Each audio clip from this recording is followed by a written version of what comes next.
خب نوبت میرسه به 120 ثانیه با ایمیل ها و پیام های شما عزیزان. ابتدا تشکر میکنم از همه دوستانی که در مورد گردهمایی بزرگ هموطنانمون در ویلفند تبریک گفته بودند و به بیان های مختلف و خیلی گویا اون رو قدرت نمایی مقاومت ایران و ضربه سنگین بر رژیم پوسیده آخوندی و سیاست مماشات با این رژیم کثیف دونسته بودند.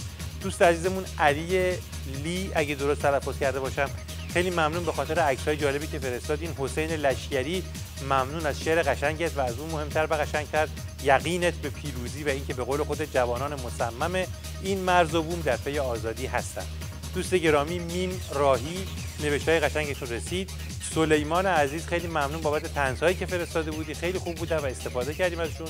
دوست گرامی ساناز از ارومیه نوشتن بعد از بی‌آبرویی ملاقات نکردن رئیس جمهور برزیل با احمدی نژاد، عملکرده رژیم در تلاش برای ماسمالی کردن قضیه گفتن که نماینده‌های 100 کشور تو برزیل بودن و طبیعیه که رئیس جمهور برزیل نتونه با احمدی نژاد ملاقات بکنه.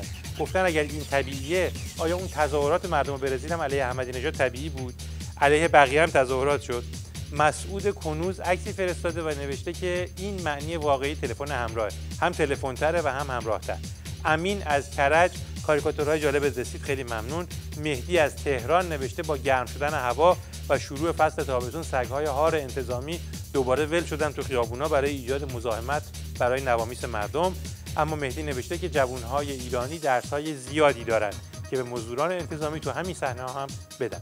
تشکر می‌کنم از فرشته امیدوار، رسول امین، مجید ساعتچی، پاتریس، محمد استرالیا، علیرضا افشارچی، فریبرز ممتحن، حمزه آذرک و حسن هادی به خاطر مطالب جالبی که برامون فرستادن. در پایان 120 ثانیه میخوام تشکر کنم از دوست عزیزی که قطعه طنزی با نام محمد نبودی ببینی یاران ها هست رو برامون فرستادن و توجه شما رو به اون جلب